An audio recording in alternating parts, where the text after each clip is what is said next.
in 2018, I received a grant to photograph cruise culture.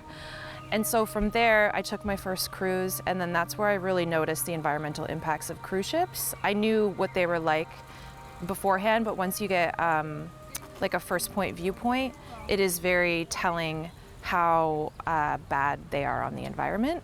So from there, I started researching the climate crisis in conjunction with vacationing, and I came across the term last chance tourism. And so last chance tourism is a trend whereby people go to affected destinations to see them before they're gone or are irreparably changed.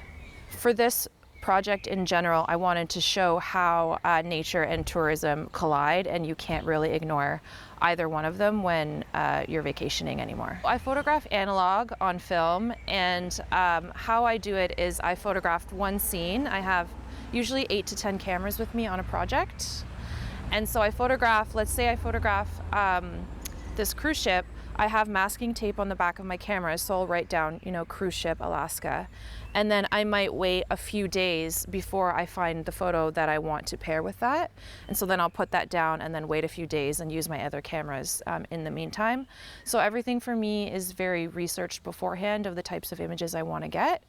And very thought out. Like I know exactly how far to advance the film to know how much images are going to collide with each other.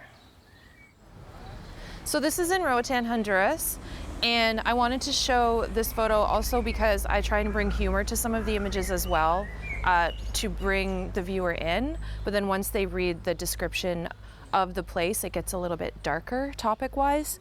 So for instance, this is a closed off island that is owned by the cruise port. And so for this, the sand is brought in from another country. It's not native to that area, and locals aren't allowed in that area as well unless you work there. So unless you're serving, I guess, the global north, then you can't get to enjoy this beautiful piece of the country that is theirs. Vacationing and the climate crisis cannot be separated anymore. Those days are over. My name is Sarah Palmer, and my project is Wish You Were Here.